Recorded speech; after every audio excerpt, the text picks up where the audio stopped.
really don't know that a lot of people that support Trump, really even understand exactly what it is that they're supporting.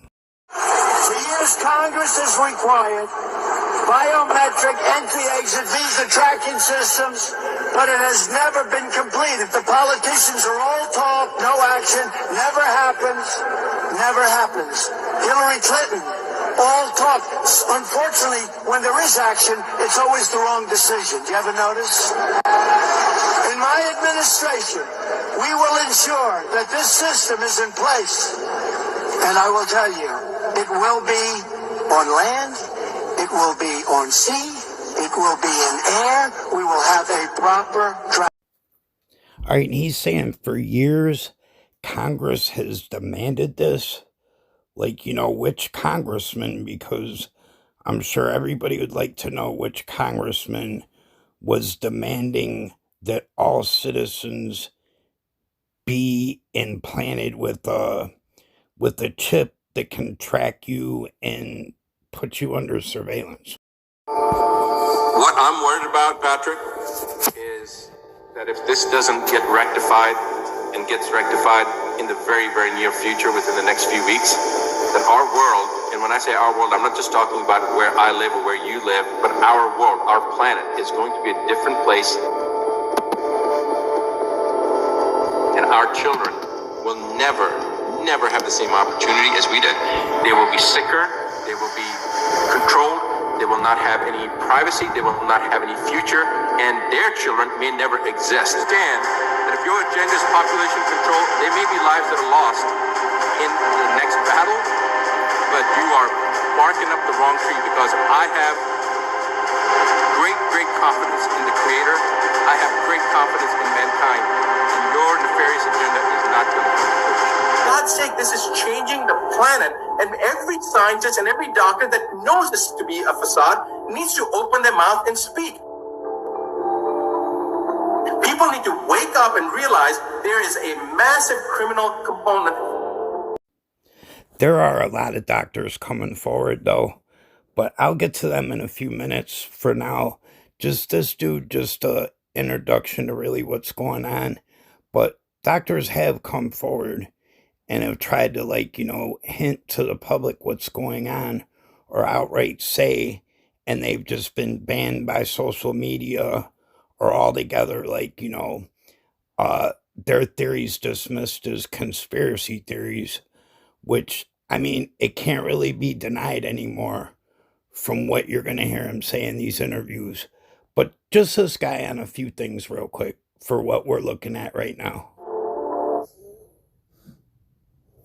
Is vaccines. So their proposed answer is that you get vaccines.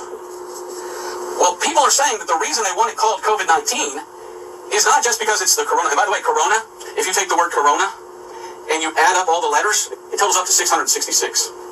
Just coincidence, right? But they're saying on the internet that the reason this thing is called COVID-19 is because there's a reason. They say the C is certificate. Certificate of Vaccination ID. 19. Well, 1 is A and 9 would be I. AI. So this is all about a certificate of vaccination in which they get you a national ID, and then the AI can track you. Right? Now, I'm going to give you some scary stuff, but this has been thought out, this has been planned, this is what their desire is to do. They want to use this thing as an excuse to be able to inject you with something, and then they say, now you can't buy or sell unless you have this. Now, many of you have seen this, many of you that watch me, you probably sent me the email on this. I've got so many emails. But there's a guy named Bill Gates, and he's out there, and he's one of the biggest, well, actually, he is the biggest donator to the WHO of anybody in the world, because the federal government just said, no, we're not giving the WHO any more money. And they were the biggest donator. And well, now this guy is. And he says what we need is we need to give people a vaccine. And then we need, in order to reopen the world, we need to have them have a certificate. And we need to make sure that no one buys or sells without that certificate. That's why people are saying that COVID-19, COVID stands for Certificate of Vaccination ID. 19, AI. So that's the answer to this crisis. Now, was it a manufactured crisis? Well, 0.0026% doesn't sound like a crisis. What if I told you, you have a 0.0026% of dying today if you go outside? Would you go, I'll take that risk? Well, this guy would. I would. Because, probably higher than that every day when you go outside. So, this is their answer. Don't buy, don't sell. So they don't just care about your health. They want to change the entire economy and say, no, we don't think you should ever be able to leave your house or go buy and sell unless you get a vaccine and you get a certificate from us that you have been vaccinated. Then you can go buy and sell. And what does that sound like to you? Antichrist. The Antichrist is the one that gives you the mark of the beast, and he says no man can buy or sell except they that have the number and the name and the mark. So the Antichrist is involved in saying you can't buy or sell unless you do what I say. Well, now we see the rich and the powerful and the elites of the world saying you can't buy or sell unless you do what we say. Is this the start of the mark of the beast? Is this the start of the Antichrist system? It used to be they would hide in secret societies. It used to be they would be secretive. It used to be, oh, there's no such thing as the Bilderbergers. And now, oh yeah, there's Bilderberger. It used to be, no, but now they're out in the open. And now they're saying, no, this is what we want. We want you to take something in your skin, and you can't buy or sell unless you do it. So here's an interview with like one of the doctors that's coming forward and providing truth to the public, and basically he's being silenced for it at every turn he takes. And stated that people may not be able to be self-isolated in their homes if it's determined that they have the virus, and hence they will have to relocate them. Now, this was met with great pushback from the public. A lot of people did not like hearing this, rightfully so. So you can't tell me that, I mean, they're just going to mark you down in their little notepad. Okay, you have it. Go on your way. No, they want to isolate you for a minimum of 14 days and potentially your family. And they have started this in California, but I haven't seen it really affect nothing at this point. But basically, they're supposed to be contact tracers. And mainly from what I understand of it, they're merely allowed to suggest at this point that you isolate and that you not be around no one else. But, I mean, so the suggestion in itself isn't a violation of your constitutional rights as of yet. I mean, depending on how far that they really intend to go with it. Dr. Kaufman, I've had many requests to have you on. Thank you for taking the time to join me today. Thank you, Spiro. It's great to be with you. Which justified the lockdowns and were all based on computer models, which just so happen to be funded by none other than Bill Gates. But now we have actual data to work with. So what does the data tell us? And should people be concerned? That's a very good question, and the data is very difficult to interpret because there are a lot of purposeful errors in the data, like, for example, with all of the instructions to put COVID-19 as the cause of death on death certificates, even when in many conditions that it is not related to the cause of death. And this comes, directly from the CDC and other health agencies. So what I've done is, in order to take this error out of the consideration, is just to look at the overall mortality from all causes and compare that to previous years. And actually, the CDC has a page on their website where they've done this. They've compiled the average weekly mortality from the prior 3 years and compared that to the current year-to-date mortality on a weekly basis. And I've been following that. It's updated on a daily basis, and every week a week is added. And essentially what it's shown is that there is roughly the same amount of people dying this year, slightly less, according to their statistics. I mean, right there, cut and dry. He is saying no more people are dying than they normally die. And he's going to provide some explanations to it. But all these new laws they're enacting and the rights that they're trying to sit and basically rewrite the Constitution over this whole COVID-19 shit. And it's basically, from what this doctor's saying and from what are just facts, it's something that's non-existent, period. Currently 2% less than last 3 years on average. So what this tells me is that there's actually no indication of a new illness. Despite the fact of the media and government sensationalism of this quote-unquote crisis, that the death rate is down, which would indicate that we're not being told the truth. But to outright say that there is no new illness, what will we say then when we see like these clusters of deaths, for example, at nursing homes and elderly people's homes? Well, normally people are dying all the time, and now what we see is that the hospital beds are essentially closed to people with non-COVID related illness. So people are not going to the hospital, and they're dying at other places instead of the hospital. They would normally, in past years, be going to the hospital when they got worse and would most likely die there when their time comes. And now we're seeing those people dying at home in the community. So it gives the perception that there's a new illness and that people are dying in places that we don't normally see, and it makes it appear as if they're dying in higher numbers. Many states are beginning to ease restrictions. We're told that one of the only ways that this can happen is if governments begin this widespread testing, which you have shown, and you've clearly shown that is faulty. So this is the bottom line, that this is all starting on the premise of a lie. People are dying in different places, so then they're basically attributing all the deaths that are happening to COVID-19. And from my understanding, basically everybody tests positive for it. So they're going to just be at will able to take anyone's rights away at a drop of a hat over basically a virus that anybody will test positive for. But I'll get back to that other doctor in a second. This is just one more doctor that's been censored over and over that sees the bullshit in this whole story.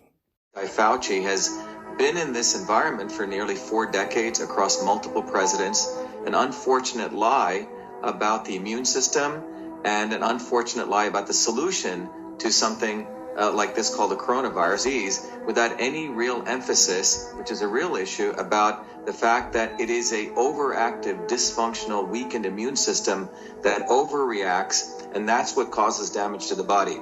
And unfortunately, Fauci has not talked about that, because the truth of that leads to a solution which has nothing to do with mandating vaccines and shutting down the country. And that's what's unfortunate. There's drop in pneumonia. So where's those drops? The people are getting the flu. Yes. We're in the flu season. So you have totally cooking of the books to essentially destroy the economy as using it as a vehicle to impose not only vaccine mandates, an opportunity to suppress dissent and destroy freedom as a way to curtail what people in America can do. You know what? You just brought up something about the death count, and I wanted to touch on that with you. We are hearing reports from doctors who are saying they are being instructed to count deaths as coronavirus deaths, even if the person died from a different condition. And in fact, when someone dies, they do the test. Sometimes the test doesn't come back for 14 days. They're still putting COVID-19 on them. So there's a total collusion going on, and it's not at all about people's lives. As I've shared in one of my videos, the ventilators actually can burst and further damage the lungs, and the fluid is occurring because of the overreactive immune system, which can really be addressed by IV vitamin C, high dosage.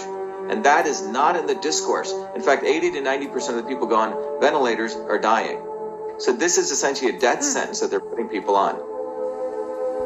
Wow, that is so interesting. Well, President Donald Trump said that unless they use somebody's name, let their name be put out there. Let their name be put out.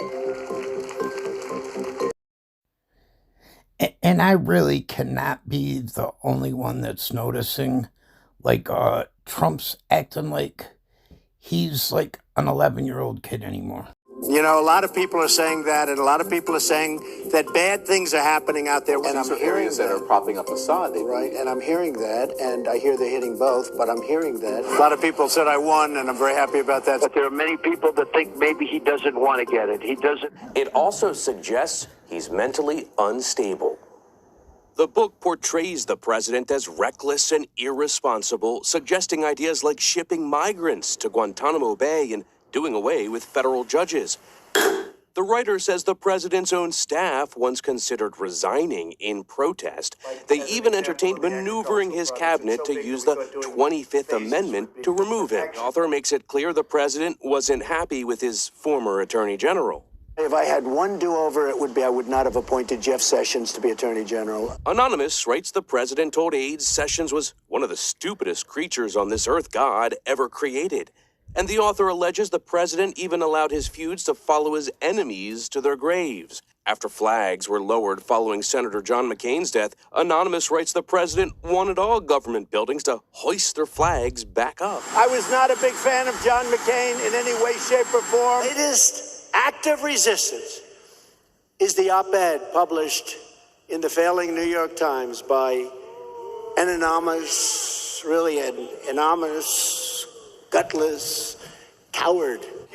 Now is the time to unite to fight fascism, to show that we are very serious about stopping any proposed fourth right by the fascist Donald Trump. We have attached a gift of sorts, Trump's social security number, cell phone number, and other details that might be able to assist you all in independently investigating this would-be dictator. Together, we will vanquish the virus, and America will rise from this crisis to new and even greater heights. As our brave warriors have shown us from the nation's earliest days, in America, we are the captains of our own fate. No obstacle, no challenge, and no threat is a match for the sheer determination of the American people. This towering spirit permeates every inch of the hallowed soil beneath our feet.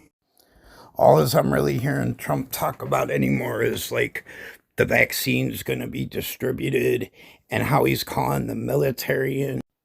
I really don't see no need for the military to come in for vaccines unless, they intend to make them mandatory and intend to force this upon people. And the way it's looking more and more, that's the way that he's intending it to go down. And even if you was to vote the other way, Biden says he's doing the same thing. But they're not the only ones that, the Constitution is just slipping a lot of people's mind these days. You can't do that. So I'm going to ask you to stop recording and move along. I'm trying to help you.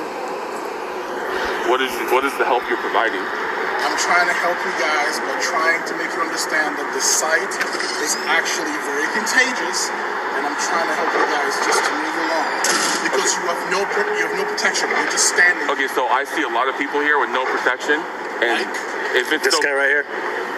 Okay, this guy right here is trying to get into the building. Is getting screened. Are you trying to get into the building to get screened? We could be. Okay, if you are, there is a sign right there where you could wait. And somebody will come up to you and ask you questions and you can get into the building. But if we go over there, then we're recording over there. If you go over there, you're trying to get into the building. And we're still recording. Yes, but you can't have that stuff up. It's just for patients. Some of these patients don't want to be on camera. Do you understand that? Do you have their permission to be on camera? There's no expectation of privacy in public. Okay, but it's their right not to be recorded. Just like it's your right to say, I can't be recorded. No, it's not. To have the device where you can...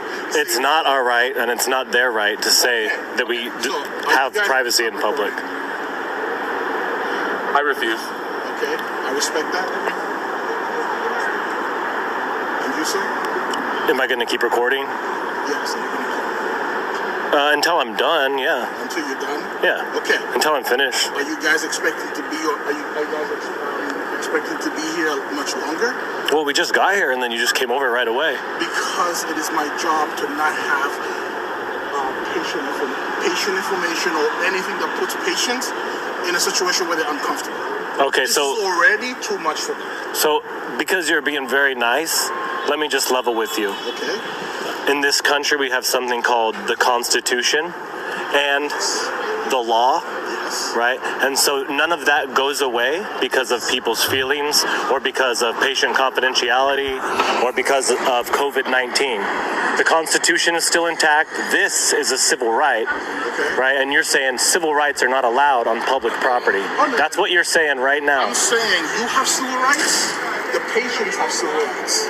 I have civil rights. Right. The nurses have civil rights. Which civil rights are we violating of theirs? The nurses' civil rights who don't want to be recorded. Right, but which right are we violating of theirs? Their civil rights. Which one? Which is their right to have their own, the right to choose to be recorded or not. Okay, that's not a civil right. That's not a civil right. That doesn't even exist. Okay, fine. The right that does exist is this. I respect your opinion. That's not an opinion, that's a statement of fact. I'm going to keep recording, yes? I'm really just trying to make this as easy. I don't want to get into, a situation with you guys, You guys have your own. I'll tell you what, man. If you can leave us alone, we'll just record from over here. If you don't leave us alone, we're gonna go walk around and record everything up there. Okay, so thank you for telling me what your intentions are. Your permission. I appreciate you guys giving me your intention. Okay. Everything that seems to be implemented from the whole COVID-19 situation is just stuff that entails plans like this. By people who have no regard for the welfare of those people who are being experimented upon. It is a highly sophisticated technology. It is one that produces literal and total and complete mind control over the targeted individual. There are millions of Americans across this country that are crying out for help. Now, I want you to understand what the power of artificial intelligence is, and I have two examples. One is surveillance cameras. Everybody knows, that we're being watched by cameras everywhere, and most people think surveillance is a camera there, and it's me down here, and it's watching me. One person, one camera. Well, that's because we're stupid. That's the way we comprehend the surveillance, one camera, one person. We can't comprehend it when it goes beyond that. The multiple systems can focus on isolating an individual, group, community, or large population by algorithm. The directed energy weapon attack system also employs phased array cellular tower antennas as biosensors, transmitters, and receivers, capable of operation from computerized portable systems as close as neighboring locations. Satellites link the sender and the receiver. The victim is remotely tied to this supercomputer, which uses physical and psychological trauma, torture to map out and reverse engineer the sensory and neural pathways of the victim's brain and central nervous system. It's brutal, brutal torture. Brutal torture. Unlike anything you can imagine, you can't negotiate with a computer. You can't compromise with a computer. You can't surrender to a computer. The computer will continue to do what it's programmed to do. Citizens can be selected at random for horrible targeting. Using covert psychotronic, advanced electromagnetic technology beamed from state-of-the-art operations centers globally. Could we all become robo-humans? Automated computers, supercomputer software programming will manipulate the emotions and the behavior and the thoughts of everybody in the United States of America, and it can all be done remotely. Those who seriously challenge the corrupt system by exposure face the mental illness tag. Coercive, non-stop, covert, psychophysical energy weapon torture to silence them and shorten their lifespan. My job to you is the wake-up call to make you aware of the problem. Your job is to figure out how we're going to stop this before it kills us. The robots going down the streets, they're like, what are you talking about? Man, we want to make sure we don't have killer robots going down the street. Once they're going down the street, it is too late. Google acquired DeepMind several years ago. DeepMind operates as a semi-independent subsidiary of Google. The thing that makes DeepMind unique is that DeepMind is absolutely focused on creating digital superintelligence, an AI that is vastly smarter than any human on Earth and ultimately smarter than all humans on Earth combined. This is from the DeepMind reinforcement learning system. Basically wakes up like a newborn baby and is shown the screen of an Atari video game and then has to learn to play the video game. It knows nothing about objects, about motion, about time. It only knows that there's an image on the screen and there's a score. So if your baby woke up the day it was born and by late afternoon was playing 40 different Atari video games at a superhuman level, you would be terrified. You would say, my baby is possessed, send it back. The DeepMind system can win at any game. It can already beat all the original Atari games. It is superhuman. It plays the games at super speed in less than a minute.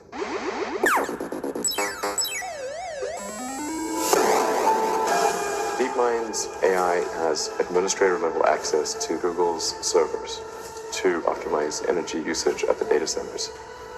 However, this could be an unintentional Trojan horse. DeepMind has to have complete control of the data centers, so with a little software update, that AI could take complete control of the whole Google system, which means they can do anything. They can look at all your data, they can do anything. I'm not the only one that's noticed, like, the sudden dramatic change in policy in regards to almost everything. Like, the government just is stepping in every way right now, trying to dictate every moment of our lives over, it's debatable, over a disease that doesn't even exist. The question here is a lot of experts in AI don't share the same level of concern that you do about the dangers of AI. What famous last words? What specifically do you believe that they don't? This tends to plague smart people. They just can't. They define themselves by their intelligence, and they don't like the idea that a machine could be way smarter than them. So they discount the idea, which is fundamentally flawed. That's the wishful thinking situation. I'm really quite close to, very close to the cutting edge in AI, and it scares the hell out of me. It's capable of vastly more than almost anyone knows, and the rate of improvement is exponential. Well, I like the definition of the AI should try to maximize the freedom of action of humanity. Maximize the freedom of action. This would be there's a digital extension of you that is an AI, the AI extension of you, a tertiary layer of intelligence. So you've got your limbic system, your cortex, and the tertiary layer, which is the digital AI extension of you. And that high bandwidth connection is what achieves a tight symbiosis. I think that's the best outcome. I hope so. If anybody's got better ideas, I'd love to hear it. I really see them pushing us into a war too. And this is just like, some random guy off of YouTube, but is saying that he got information that when this takeover all the way happens, which is apparently coming at us soon, like how it's going to go down. Of events that will create so much chaos in the world, so much that even the police, I said, what about the police? She said, the police will stay home. She said, it will be so bad that the police will say, I did not sign up for this, and they won't go. And the ones that do go will easily be taken out by our army. And I said, well, what's going to happen? I mean, are you going to be wearing American uniforms? Is this American military? And she goes, no. She says, in the middle of this chaos, in the middle of the fog of war, when everyone thinks everything's gone completely haywire, then suddenly you'll see these forces just emerge, all dressed in black, all dressed in SWAT gear. She said they will be driving, all look-alike black SUVs, and they will look and sound and act very official. And they will just simply claim that they are now in charge and everyone should do as they say. They will claim that they are part of a new government that has been established for the purpose of dealing with the said situation. And that the police would either work with them or be quickly eliminated if they didn't. And that the military is not going to get involved because they follow orders and no one's going to give them an order to get involved. That order will never come. And that they will simply transfer their allegiance from the United States Army to the new world government that will emerge. And she made it sound like it could literally happen overnight. But I think I gathered from it that it was a process that would accumulate with them taking charge at some point, just physically showing up as the guys with the guns and the cars and the official-looking uniform. The point we're at now didn't happen overnight, though. It's been leading up to this for a while, and they've been setting the stage for this for a long time now. Dopamine as the pleasure molecule. And that's one thing it does. Dopamine was originally made to make us desire things that will benefit us evolutionarily and reward us when we do it. So eat when you're hungry, drink when you're thirsty, reproduction, winning competitions. These are natural things. Your brain develops priorities in large part based on how much dopamine it's going to get. What do you want, $100 or what's behind door number 2? there's a good chance what behind door number 2 is like a car or something, right? So they always pick door number 2. That's going to give you more dopamine. Dopamine doesn't give us pleasure for things we have. It can only make us want more. Once you get it, dopamine shuts off. Social media gets you addicted by always promising you more. There's always this sense, if I'm not on social media, I'm going to miss out on something. I need to get more clicks. I need to get more likes. I need to get more friends. Have you ever been kind of scrolling through your social media, looking at these different stories, looking at these different posts, and you realize, I'm miserable. I should be doing something else. This is boring. This is making me sad, but you can't stop. Because what you're afraid of is that there's something down there that might be important.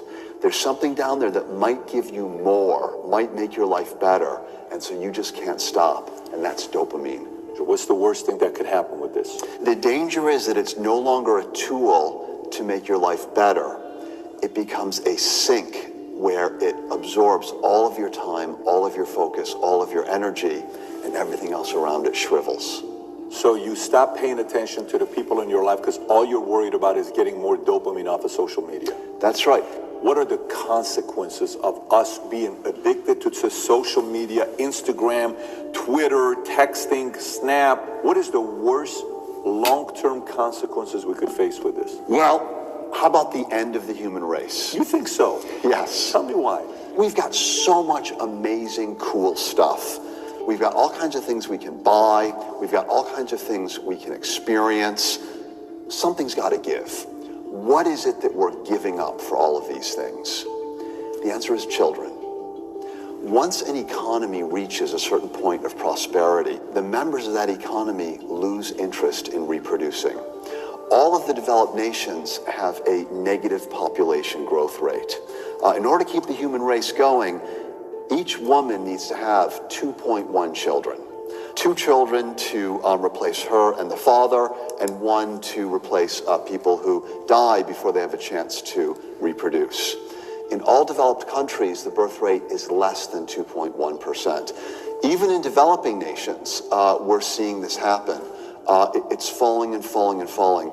We don't have a solution. There are some countries where they're now paying people to have children, and even that's not working. As we get more and more gadgets that attract our attention, they become substitutes for family, and ultimately the human race is simply going to collapse. And I've said stuff like this for a while. If, like, you know, coronavirus is like a government disease or whatever, like, you know, how do they protect themselves from their own weapon or whatever? And I think that genes control this and genes control that. A cell must follow what the central voice is. And if the central voice says to die, the cells will die. The central voice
So I'm back to more of the banned doctor's interview.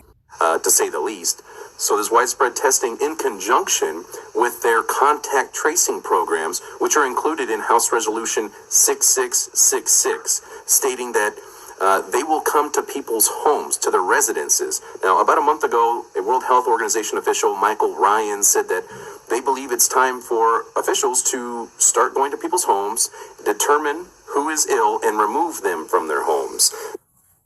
Most of the transmission that's actually happening in many countries now is happening in the household, at family level. In some senses, transmission has been taken off the streets and pushed back into family units. Now we need to go and look in families to find those people who may be sick and remove them and isolate them. What is your view on the contact tracing program, since we've already covered the testing? And as they say right now, they're currently building an army of 20,000 members, and California will serve as the nationwide model. Yeah, well, Spiro, first of all, I saw your reporting on this and learned a lot from it, and I actually predicted this back in early February, that they were going to be coming to our homes, asking for testing and considering pulling people out of their homes to some kind of designated, quarantine prison. So they took the easy way to do this, because if they just come up with a completely fake illness and get everyone to volunteer to give up all their rights, it's much easier and much less risky than unleashing some kind of poison on the population, right? That would really make people sick and die. And that would also, put themselves at risk, right? How would they make themselves invulnerable? And so I think that, in a sense, it's kind of a genius plot, right? But it's a very sinister genius plot.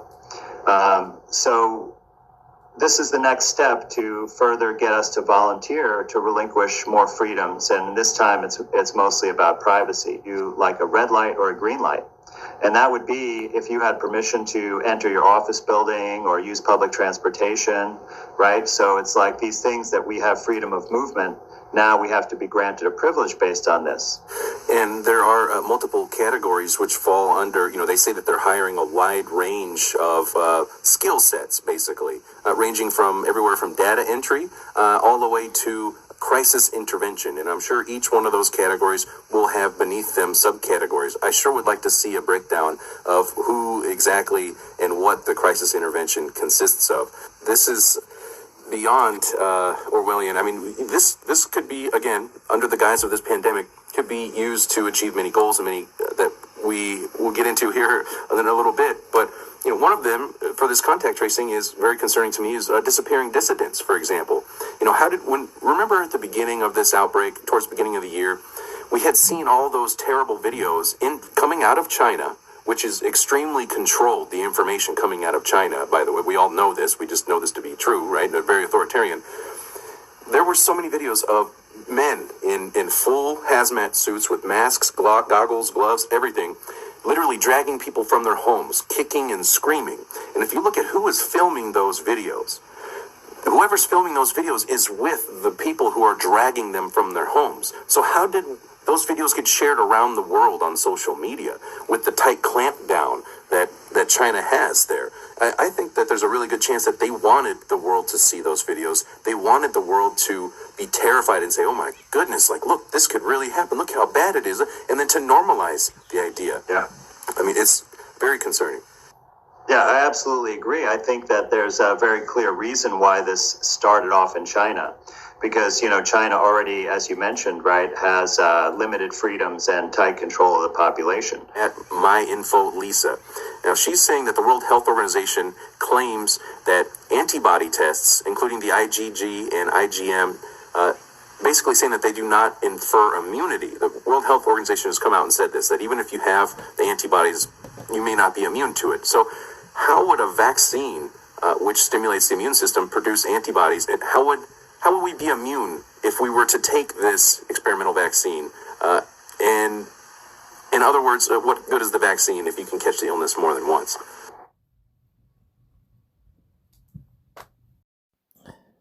And doesn't much change. It's all coming at us from the same players. The Rockefellers are one of the more commonly known Illuminati families, and David Rockefeller, currently the patriarch of the Rockefeller family, is an American banker and philanthropist. Not just any American banker, mind you. He, along with the Rothschilds, another Illuminati bloodline, between these two families own the entire financial banking system and thus solely control the Federal Reserve, the Rockefellers controlling America and the Rothschilds covering the finances and banks in Europe. David Rockefeller is also the founder of the Council of Foreign Relations and the Trilateral Commission. Both of these political groups basically get together to discuss foreign policy and ultimately are responsible for deciding the future of the world, which again and again the same theme emerges, a new world order, and he makes no secret of this. David Rockefeller is quoted in his book Memoirs as saying, quote, "Some even believe we are part of a secret cabal working against the best interests of the United States, characterizing my family and me as internationalists and of conspiring with others around the world to build a more integrated global political and economic structure, one world, if you will. If that's the charge, I stand guilty." Everything that we're going through's been predicted for a long time. Revelation 3.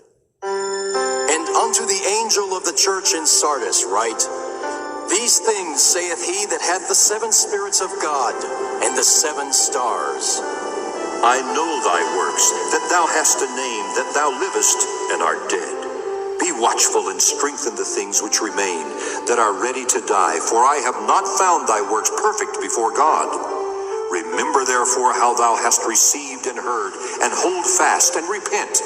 If therefore thou shalt not watch, I will come on thee as a thief, and thou shalt not know what hour I will come upon thee. Thou hast a few names even in Sardis, which have not defiled their garments, and they shall walk with me in white, for they are worthy. He that overcometh, the same shall be clothed in white raiment, and I will not blot out his name out of the book of life. Trump rode down to announce his candidacy.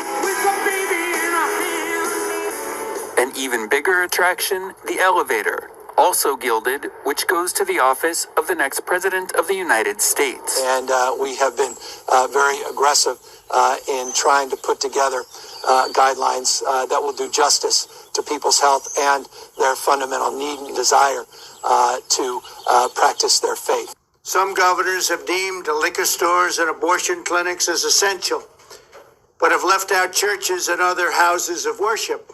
And we will be. We have a real chance at this new world order, an order in which a credible United Nations can use its peacekeeping role to fulfill the promise and vision of the UN's founder when we are successful.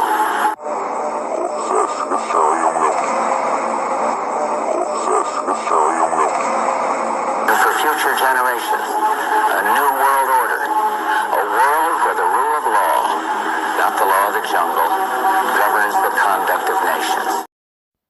I mentioned this in a lot of other videos.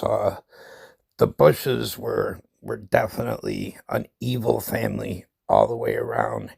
And he signed us up for a lot of shit with the United Nations that I know people couldn't have agreed on. And this is stuff that's supposed to be coming into play for us very soon. A microchip about the size of a grain of rice slipped under the skin. Suddenly, the touch of a hand is enough to tell the office printer, this is an authorized user. It felt pretty scary, but at the same time, it felt very modern. The microchips are radio frequency identification tags, the same technology widely used in things like key cards. The chips have been implanted in animals for years to help identify lost pets. Now, the technology is moving to humans. A tech startup called Dangerous Things has sold tens of thousands of implant kits for humans, some to tech companies in Europe. Showblood even organizes implant parties where people can bond over getting chipped together. If we don't act immediately and demand some changes in all of this, it's looking pretty sure like we're not going to have the ability to resist anything from that point. Hope this woke up a lot of people to what's going on and the importance of us getting active in protesting and getting petitions circulated to stop these plans that they got for us.